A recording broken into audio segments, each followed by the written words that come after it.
இப்போ ரீசெண்டாக தளபதி ஒரு கூட்டத்தை பார்த்தேன். ஓகே தான், அவர் வந்தால் நல்லாயிருக்கும். புதுசாக ஒரு மாற்றத்தை கொடுக்கணும்னு நான் நினைக்கிறேன். ஏன்னா இதுக்கு முன்னாடி நம்ம விஜயகாந்த் சார் கேப்டன் இருக்கும்போது அதான் நினச்சோம், அப்புறம் அவர் மிஸ் பண்ணிட்டோம். அந்த மாதிரி இவருக்கும் கொடுத்து பார்த்தா தான் தெரியும். எல்லாருக்கும் ஒரு 5 வருஷம் தானே, எல்லோரும் சொல்கிற மாதிரி தான். ஒரு தடவை கொடுத்து பார்த்தா அவர் என்ன பண்ணுறது நமக்கு தெரியும். ஏன்னா எல்லாருமே படித்தவங்க, நமக்கு என்ன வேணும்ன்றது நம்ம சொல்லிடுறோம். அவரும் அது சொல்கிறதெல்லாம் பார்த்தா ஒரு கருத்து நல்லா தான் இருக்குது.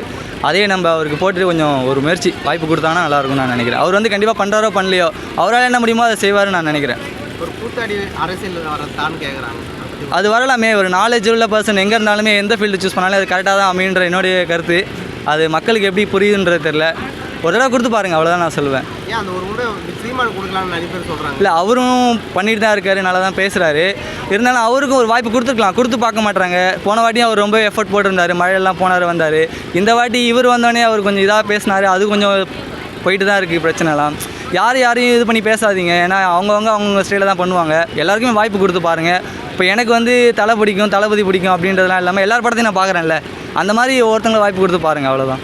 இப்போ நீங்கள் வந்து பார்த்தீங்கன்னாக்கா விஜய்க்கு சப்போர்ட் பண்ணுறீங்க, சீமானுக்கு சப்போர்ட் பண்ணுறீங்க. இவங்க 2 பேரில் யார் முதலமைச்சராக வரணும்னு நீங்கள் நினைக்கிறீங்க? என்னை பொறுத்த வரைக்கும் தனிப்பட்ட கருத்து சொல்லணும்னா நான் விஜய் தான் சொல்லுவேன். விஜய் தான் சொல்லுவேன். ஆமாம், ரசிகனாக இல்லாமல் அவர் வந்து இப்போ சொன்ன எல்லா விஷயமே பார்த்தீங்கன்னா எல்லாருக்கும் போய் சேருன்றது என்னோடய கருத்து. அவர் பேசின ப்ரெஸ் மீட்டிங்லாம் பார்த்தீங்கன்னா எல்லாரோடையும் தான் யோசிச்சு பேசுகிறாரு. தனிப்பட்ட கருத்தையோ யார் மேலேயும் வன்மத்தையோ அவர் பேசலை. நல்லா அவர் பேசின ஸ்பீச் எல்லாருக்கும் போய் ரீச் ஆகணும். அது ரீச் ஆகும்போது அடுத்த வருஷம் எலெக்ஷனில் 2026 கப்பு முக்கியம் பிகிலே அப்படின்ற மாதிரி தான். இப்போ திமுக வந்து எதுவுமே செய்யல சொல்ல வரீங்களா? புரியல. திமுக வரக்கூடாதுன்னு நினைக்கிறீங்க? அப்படிலாம் இல்லை, இது வரைக்கும் அவங்களும் இருந்துட்டாங்க, அவங்களால என்ன பண்ணதும் செஞ்சாங்க. ஒரு மாற்றம் தானே. இப்போ அவர் வந்து செய்யலைன்னா நமக்கே தெரிய வரும்ல, யாரும் இதில் போய் பேச முடியாது. ஸோ இந்த 5 வருஷம் அவர் என்ன பண்ணுறத பார்த்துட்டு அதுக்கப்புறம் திருப்பி வேணால் சேஞ்ச் பண்ணிக்கலாம். அதுக்கு தானே வந்திருக்கு ஆப்ஷன்லாம். திமுக என்ன செய்யலை, அதுக்கு விஜய் வந்து என்ன செய்வார்னு நினைக்கிறீங்க? இப்போ நடுவில் மழையில் தான் ப்ரோ நல்லா சென்னை பாதிப்படைஞ்சிருச்சு. மற்ற இதெல்லாம் எப்படி இருக்குன்னு தெரியல. அவங்களும் பண்ணிட்டு தான் இருக்காங்க. இவரால் இப்போ குறை சொல்கிறாங்களே, இவர் வந்தால் பண்ண மாட்டார், இவரெலாம் பேச மாட்டார் அப்படின்ட்டு. ஸோ அவர் வந்து கொடுத்து பார்த்துட்டு அப்புறம் நம்ம இந்த குறைகள்லாம் சொல்லிக்கலாம். இது வரைக்கும் செஞ்சுருக்காங்க, திமுகவும் சரி ஏடிஎம்கேவும் சரி செஞ்சுருக்காங்க. இவங்களுக்கு வாய்ப்பு கொடுத்து பார்த்தா அவங்க என்ன பண்ணுறாங்கன்னு அப்போ தான் தெரிய வரும். அப்போ தான் நம்ம அந்த குறையெல்லாம் சொல்ல முடியும், ஒரு பண்ணுறாரா இல்லையா, என்ன பண்ணாருன்ட்டு. 2026 வந்து பார்த்தீங்கன்னாக்கா கூட்டணி அமைஞ்சா விஜய் எடுத்து ஜெயிப்பாருங்களா, இல்லை தனித்துவமாக ஜெயிக்கிறதுக்கு வாய்ப்பு இருக்கா? இப்போ இருக்கிற நிலைமை பார்த்தீங்கன்னா மெஜாரிட்டி வந்து இப்போ டிஎம்கே தான் ப்ரோ இருக்காங்க. அவரை பேஸ் பண்ணி எதிர்கட்சியாக வர்றதுக்கே யாருமே இப்போ தனியாக இல்லை. அப்போ வந்துட்டாங்கன்னா, இப்போ விஜய் வந்துட்டாருன்னா அவர் கொஞ்சம் கூட்டணி கட்சி, இப்போ சின்ன கட்சிகளாக இருந்து சேர்ந்து அவங்களாம் வந்தாங்கன்னா ஒரு எதிர்கட்சியாக வர்றதுக்கு வாய்ப்பு இருக்குது. திமுக யாரை எதிர்த்து பேசுனாங்க அவர் ஓட்டு அதிகமாக வரும்னு நினைக்கிறீங்க? அது எனக்கு ஐடியா இல்லை ப்ரோ. நான் வந்து அந்த ஃபீல்டில் இருந்து தான் நமக்கு தெரிஞ்சிருக்கும். இப்போ நான் வந்து நியூஸை பார்த்தா நான் பேசிட்டு நான் எல்லாம் பண்ணிகிட்டு இருக்கேன். நமக்கு ஒன்றும் பெருசாலாம் கிடையாது, ஐடியா இல்லை. அண்ணாமலை பற்றி உங்கள் கருத்து என்ன? அவர் ஐபிஎஸ்ஸாக இருந்தார், அப்போவே நல்லா தான் இருந்தது. அப்புறம் அரசியலுக்குள்ளே வந்தார், நல்லாவும் பேசுவார் அவரும் சீமானான மாதிரி. அவரை தனிப்பட்ட முறையில் எனக்கு பிடிக்கும். பட் அவர் பிஜேபியோட சப்போர்ட் பண்ணும்போது எனக்கு அவருடைய நடவடிக்கைகள் தமிழ்நாட்டில் தெரில. கோயம்புத்தூர் சைடில் இருந்தால் மேக்ஸிமம் அவங்களுக்கு தெரிஞ்சிருக்கலாம். நாளைக்கு ஒரு கட்சி ஒன்று ஆரம்பிச்சாருன்னா தனித்துவமாக அதுக்கு ஓட்டு சப்போர்ட் பண்ணுவீங்களா? கண்டிப்பாக. கண்டிப்பாக பண்ணலாம். இதை நான் பிஜேபிக்கு எதிர்ப்புன்னு சொல்கிற போகிறீங்க, அதுக்கெலாம் ஒன்றும் இல்லை. என்னை பற்றி கட்சியோட இதை பற்றிலாம் எனக்கு தெரியாது. பட் தனிப்பட்ட கருத்து சொல்ல போனீங்கன்னா கொடுத்து பார்க்கலாம் ப்ரோ, யாராக இருந்தாலுமே. யாராக இருந்தாலும் ஒரு முறை வாய்ப்பு. ஆமாம், கொடுத்து பார்க்கலாம். புரியுங்களா? இப்போ விஜய் அண்ட் சீமான், அண்ணாமலை, இவங்க 3 பேரில் அரசியல்வாதினா இவங்க தான் அரசியல்வாதி நினச்சிங்கன்னா யார் கரெக்டாக சொல்லுவீங்க? இப்போ சீமானா ஆல்ரெடி அரசியலில் இருக்கார். அவரால் என்ன பண்ண முடியும், ஒரு கெப்பாசிட்டி என்னன்றது கொடுத்து பார்த்துருந்தா அவருக்கு தெரிஞ்சிருக்குன்ற மாதிரி எனக்கு பொறுத்த வரைக்கும் நான் விஜய் வந்து நல்லாயிருக்குன்னு நான் நினைக்கிறேன். படத்துலேயும் நிறைய ஹெல்ப் பண்ணியிருக்காரு, நெச்சத்துலேயும் ஹெல்ப் பண்ணியிருக்காரு. சீமானாவும் பண்ணுறாரு தான், ஆனால் அவருக்கு அந்த சப்போர்ட் யாருமே கொடுக்கலையே. இப்போ வந்து வித்தியாசம் இருக்குது. அதை நம்ம இப்போ கண்டுபிடிக்க முடியாதுல்ல. அதை நீங்கள் வந்து கொடுத்து பார்த்தா தானே தெரியும். இப்போ நான் ஒருத்தன் ஓட்டு போகிறனால தெரியாதுல்ல. எல்லாரும் அதை வந்து பண்ணிட்டாங்கன்னா அவரால் முடியாதுன்றது தெரிஞ்சிடும். நிறைய பேர் என்ன சொல்கிறாங்கன்னாக்கா மாநாட்டுக்கு 5 லட்சம் பேரோட வரலாம், ஆனால் விஜய் பார்க்கறது தான் அந்த 5 லட்சம் பேர் வந்தாங்க, விஜய்க்கு அது ஓட்டாக கனெக்ட் ஆகாதுன்னு சொல்ல வராங்க. அது ஆமாம் ப்ரோ, மக்களை நம்பி எதுவுமே நம்ம பண்ண முடியாதுல்ல. ஸோ என்ன வேணால் நடக்கலாம். அவர் நம்பிட்டு இருக்காரு, எல்லாரையும் போட்டுருவாங்க, நமக்கு சப்போர்ட் இருக்குன்ட்டு. ஆனால் அது நம்ம எலெக்ஷன் முடிஞ்சு வந்தால் தான் தெரியும் யார் யார் போட்டிருக்காங்க, எங்கே உட்கார வைக்கிறாங்கன்ட்டு. ஏன்னா விஜயகாந்த் அவர்களே பார்த்தீங்கன்னா இதுக்கு ஓட்டு போட்டு சிஎம்மாக வர வைக்கலாம். ஆமாம் ப்ரோ. ஓகேங்களா? இப்போ விஜய் மாநாடுமே நிறைய பேர் கூட்டமாக வந்தாங்க, இதே மாதிரி தான். ஆனால் அவருக்கு யாரும் இது பண்ணாங்க. இப்போ இது பண்ணுவாங்க நினைக்கிறீங்களா? கண்டிப்பாக பண்ணுவாங்க ப்ரோ. ஏன்னா இப்போதைக்கு அப்படி தான் இருக்காங்க மென்டாலிட்டி. எல்லாரும் பார்த்தாலும் அதான் சொல்கிறாங்க. 2026 நம்ம வெயிட் பண்ணி பார்த்தா தான் தெரியும். திமுக என்ன செய்யணும்னு நீங்கள் எதிர்பார்க்குறீங்க? இப்போ அவங்க பண்ணிட்டு தான் இருக்காங்க. இது வரைக்கும் இப்போ எல்லாருக்குமே பார்த்தீங்கன்னா நம்ம மக்களுக்கு ஏடிஎம்கே மட்டும்தான் தெரியும், பெரிய கட்சியாகவே. வேறு யாரும் வந்தாலும் அதில் நிற்க மாட்டாங்க. ஸோ அதனால் இந்த மாற்றம் ஒன்று ஏதாவது கொடுத்து பார்த்தாங்கன்னா, நல்லா செஞ்சாங்கன்னா அதை நம்ம கண்டினியூ பண்ணலாம். இல்லைனா நம்ம எப்பயும் போலவே நம்ம யாரை வேணுமோ அவங்களே நம்ம சூஸ் பண்ணிக்கலாம். தமிழ்நாட்டில் சில பெரிய கட்சி சொல்கிற அளவுக்கு பார்த்தீங்கன்னா 3வது இடம் யார் வருவான்னு நினைக்கிறீங்க? எல்லாமே தனித்தனியாக கட்சி ஓட்டு போட்டாங்க. மேபி ஒரு வர சான்ஸ் இருக்குது. தளபதி விஜய் 3வது இடமா வருவான்னு நினைக்கிறீங்க? வர சான்ஸ் இருக்குது. இப்போ தான் அண்ணன் வந்து நேஷனல் கட்சியாக சீமான் அண்ணன் வந்தார் 3வதா. அது இந்த ஓட்டு கணிப்பில் எப்படி இருக்குன்னு தெரியல. எத்தனை இடம் விஜய் அவர்களுக்கு பிடிப்பான்னு நினைக்கிறீங்க? எத்தனை தொகுதி? அதை பற்றி எனக்கு ஐடியா இல்லைண்ணா. இல்லை ஒரு வித்தியாசம் சொல்லுங்க. அவர் 234 தொகுதியில் நிற்க வைக்கிறதா சொல்கிறாரு. கூட்டணி கட்சிகளை பொறுத்து தான் இருக்குது. அவர் 200 தொகுதியில் நாங்கள் நிற்போம், ஜெயிக்க வாய்ப்பு இருக்குது ப்ரோ. 200 தொகுதியில் ஜெயிச்சிருவாரா? ஜெயிக்க வாய்ப்பு இருக்குது. ஏன்னா ஆனால் கண்டிப்பாக அவர் கட்சி இருக்குது, அதெல்லாம் முடிச்சுட்டு வந்துடுவாரா கேட்குறேன். வாய்ப்பு இருக்குது ப்ரோ. வாய்ப்பு இருக்குது. 2026 கண்டிப்பாக கப்பு முக்கியம் பிகிலே. தளபதி வயசில் பேசுகிறேன். என் நெஞ்சில் கூடி இருக்கும் எனது அன்பார்ந்த ரசிகர்களுக்கும் பெரியவர்களுக்கும் தாய்மார்களுக்கும் ஒவ்வொரு வீட்டிலையும் இருக்கிற குட்டி குட்டி நண்பர்களுக்கும் வணக்கம். என்ன நண்பா நண்பி, அதாவது நம்ம கூட்டம் சேர்க்குற ஆள் இல்லை, கூட்டத்தை வர வைக்கிற ஆளும் இல்லை. நம்மளால் என்ன முடியுன்றதை அந்த கூட்டத்துக்கு ப்ரூவ் பண்ணுறோம் பார்த்தீங்களா, அங்கே தான் பிறப்போக்கும் எல்லா உயிருக்குன்றதை சொல்லிடுவேன். இதெல்லாம் நான் சொன்னால் என்ன விஜய் ரசிகன் சொல்லுவாங்க. நான் விஜய் ரசிகர் கிடையாது, சும்மா உங்களுக்காக பேசி காமிச்சேன். Thank you bro. இல்லை நல்லா தான் பேசியிருக்கீங்க. வேணா ப்ரோ.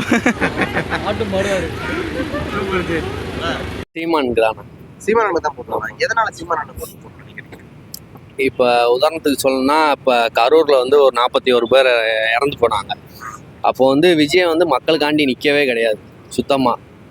எல்லாமே ஃபோனை சுவிட்ச் ஆஃப் பண்ணிட்டு இந்த மாதிரி இது யார் குஷி ஆனந்த் இவங்கெல்லாம் ஓட்டாங்க. பட் ஆனால் சீமான் வந்து இன்றைக்கி கூட அரெஸ்ட் ஆகிருக்கார். நியூஸ் பார்த்தீங்கன்னா கூட தெரியும். இன்றைக்கி கூட ஒரு மக்களுக்காண்டி நின்று ஏதோ ஒரு பிரச்சனைக்கு என்னன்னு சரியாக தெரில நின்று அரெஸ்ட் ஆகிருக்காரு. ஸோ வந்து நம்ம சீமானுக்கு ஓட்டு போட்டோம்னா தான் நம்ம மக்களோட பிரச்சனையை போய் கேட்க முடியும். அவங்களுக்கு இதே நம்ம விஜய்க்கு ஓட்டு போட்டோம் அப்படின்னா நம்ம வந்து இப்போ அரசியலுக்கு வர்றதுக்கு முன்னாடியே நிற்க மாட்டோம். அரசியலுக்கு வந்ததுக்கப்புறம் என்ன பண்ணுவான்னு நமக்கு தெரியாது. அதனால் நம்ம எப்போயுமே சீமானுக்கு தான் நான் போடுறதா. அந்த விஜய் போனதுக்கு என்ன சொல்கிறாங்கன்னா, மக்களுக்காக இப்போ இருந்தாருன்னா இன்னும் கூட்டம் அதிகமாக இருக்கும். விஜய் இருக்காரு, அவரை இன்னும் பார்க்க வரலாம் அப்படின்னு நிறைய பேர் கலந்து வந்துருந்தாங்க. அதனாலதான் போலீஸே பார்த்தீங்கன்னா விஜய் வந்து போயிடுங்க அப்படின்னு சொல்றாங்க.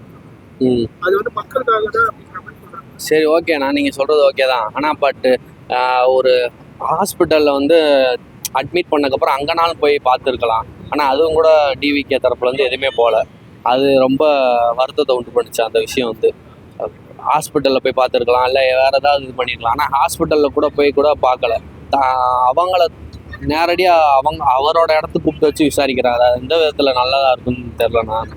இப்போ அந்த சம்பவம் நடந்ததுக்கு அப்புறம் அவர் மேலே நிறைய சட்டங்கள் பாயுது. இந்த மாதிரி வெளியில் வரக்கூடாது, இந்த மாதிரி கேஸ் இருக்கிறனால இது பண்ணக்கூடாது, அது பண்ணக்கூடாது. ஸோ அந்த நிலைமையில தான் வந்து அவர் வர முடியாமல் அவர் இருக்கிற இடத்துக்கு கூப்பிட்டு வச்சு பார்த்துக்கோங்க. ஸோ அதை பற்றி இல்லைன்னா நம்ம மக்களுக்காண்டி மக்களோட இடத்துல எப்பயுமே நிற்கணும். அவர் தான் தலைவன். தான் இருக்கிற இடத்துக்கு கூட்டு வந்து பாக்குறது வந்து தலைவன்றதுக்கு அர்த்தம் இல்லாம. திமுக தலைவர்லாம் இருக்காங்கல்ல, தலைவர் கட்சினாலுமே ஒரு தலைவர் கட்சி இருக்காங்க. ஆமா, இல்ல அந்த கட்சி தலைவரை பார்த்து ஓட்டு போடுவாங்களா, இல்ல யார் வேட்பாளர் நிக்கிறாங்களோ அவங்கள பார்த்து ஓட்டு போடுவாங்கன்னு நினைக்கிறீங்களா? அது ஒவ்வொரு இடத்த பொறுத்து. ஒவ்வொரு வேட்பாளர் இப்போ கேஸ்ட் ரீதியாக போடுறவங்களும் இருக்காங்க. இவர் நம்ம ஆளுங்க அப்படின்னு சொல்லிட்டு போடுறவங்களும் இருக்காங்க. அதே மாதிரி தான் டிஎம்கேவாக இருக்கட்டும், எந்த கட்சியாக இருக்கட்டும், கரெக்டாக அந்த எந்தெந்த இடத்துல யார் யாரை நிப்பாட்டணும்னு பார்த்து கரெக்டாக நிப்பாட்டுறாங்க. அந்த இடத்துல நிப்பாட்டினா அவங்க அந்த கேஸ்ட் உள்ள மக்கள் வந்து அவங்களுக்கு ஓட்டு போட்டுறாங்க. இந்த மாதிரி கேஸ்ட் ரீதியாக தான் அதிகமாக இப்போ வந்து ஓட்டு போட்டுட்டு இருக்கு. 2026 ரொம்ப முக்கியமாக தேவைப்படுறது வேலையா, மருத்துவமா, சாலையா, எது ரொம்ப முக்கியமாக தேவைப்படுது? இல்லை, மூணுமே அத்தியாவசியமானதான். வேலையாக இருக்கட்டும், மருத்துவமாக இருக்கட்டும். ஏன்னா படித்து முடிச்சுட்டு நிறைய பேர் வேலை எல்லாமே ஏற்றிடுறாங்க. பூரா வடநாட்டிலேருந்து நிறைய பேர் வந்து வேலை பார்க்குறாங்க. நமக்கு வேலை, அதாவது படிக்க நிறையா காசு செலவு பண்ணுறோம். ஆனால் வேலைன்றது ரொம்ப கம்மியான விதத்தில் தான் கிடச்சிக்கிட்டு இருக்கு. மருத்துவமும் தரமாக கொடுக்கறது இல்லை. ப்ளஸ் கல்வியும், அதாவது இந்த எங்கேயோ ஒரு ஊரில் கூட பள்ளிக்கூடம் இடிச்சு விடுவது, இது மாதிரி தரத்தை உயர்த்தணும். ரொம்ப கிட்ட வந்தால மூஞ்சி ரொம்ப கண்ணு மட்டும் தான் தெரியற மாதிரி. ஓகே, சொல்லுங்க. அதனால மூணுமே ரொம்ப முக்கியம்தான். இந்த மூணுத்தையும் சீமான் வந்து பண்ணுவார். கண்டிப்பாக பண்ணுவார். எப்படி பண்ணுவார்? ஏன்னா இப்போ நிறைய பேர் அவர் மேலே நிறைய குற்றச்சாட்டு போய் தான் பேசுறாங்க அப்படின்ற மாதிரி நிறைய சொல்றாங்க. இல்லைண்ணா, அது வந்து நமக்கு இப்போ ஒரு அரசியல் கட்சின்னு எடுத்துக்கிட்டோம் அப்படின்னா அதுக்கு எதிர்வினையாக இல்லாத கட்சி எதுவுமே இல்லை. அதாவது நெகட்டிவ் ஃபேஸ் இல்லாத கட்சி எதுவுமே இல்லை. இந்த கட்சிக்கு 100% பாசிட்டிவ் மட்டும்தான் இருக்குது அப்படின்னு சொல்கிறதுக்கு உலகத்தில் எந்த கட்சியும் கிடையாது. எவ்வளோ பெரிய தலைவராக இருக்கட்டும், அவங்களுக்கு நெகட்டிவ் பேசுகிறதுக்கும் எல்லாத்துக்குமே ஆள் இருக்குது. பட் அவர் சைடு நெகட்டிவ் இருந்தாலும் அவரோட கொள்கைக்காண்டி நம்ம நிற்கணும். இப்போ சீமானுக்காண்டியோ சீமானு எனக்கு பிடிக்கும் அவருக்காண்டி நிற்கிறேன்னு கிடையாது. அவர் என்ன கொள்கையை முன்வைக்கிறாரு அது வந்து ரொம்ப தமிழ்நாட்டுக்கு ரொம்ப முக்கியமான தேவை. அதுக்காண்டி நம்ம நிற்கணும் அவர் கூட. சீமானுக்கு ஏன் ஓட்டு போடணும்? சீமானனுக்கு ஏன் ஓட்டு போடணும்னா அவரோட அதான் இப்போ சொன்னேன்ல, அவரோட கொள்கை வந்து ரொம்ப அத்தியாவசியமாக ஒன்று இருக்குது. அதாவது உலக தரத்தில் மருத்துவத்தை கொடுப்பேன்னு சொல்கிறாரு. ரெண்டாவது விஷயம் வந்து உலக தரத்தில் நான் கல்வியும் கொடுப்பேன் அப்படின்னு சொல்கிறாரு. இது ரெண்டு தான் நம்ம தமிழ்நாட்டுக்கு இப்போ ரொம்ப முக்கியமாக இருக்குது. ஸோ அதனால் அவர் ஓட்டு போடலான்னு என்னோட ஓகே. 2021 திமுக ஆட்சி வந்தது. நான் 5 ஆண்டுல வந்து ஆண்டுட்டாங்க. ஓகேங்களா? இப்போ கட்சி பார்த்தீங்கன்னாக்கா எலெக்ஷன் வரப்போகுது. ஓகேங்களா? இது வரைக்கும் ஆரம்பிச்சதுல எதனா குறைகள் நினைக்கிறீங்களா? குறைகள் இருக்குண்ணா. குறைகள் நிறையாவே குறைகள் இருக்குது. இந்த 5 வருஷத்தில் நிறைய விஷயம் பண்ணியிருக்கலாம். பட் ஆனால் நிறைய விஷயம் பண்ணலை. ஏதோ 1-2 பண்ணியிருக்காங்கண்ணா. உங்களுக்கு தெரிஞ்ச குறைகள் இப்ப நீங்களே பார்த்த மாதிரி இந்த அவங்க இந்த மாதிரி சொல்லிட்டு செய்யாம போயிட்டாங்க அப்படிங்கிற மாதிரி அந்த நீட் தேர்வுக்கு நாங்கள் ஒரு முடிவு கட்டுவோம்னு சொல்லியிருந்தாங்க. ஆனால் இப்போ வரைக்கும் அந்த பேச்சே எடுக்கலை. அதுக்கான முடிவும் இன்னும் இது பண்ணலை. அது நிறைய விஷயம் இருக்குது. இது ஒன்று தான் நமக்கு இப்போ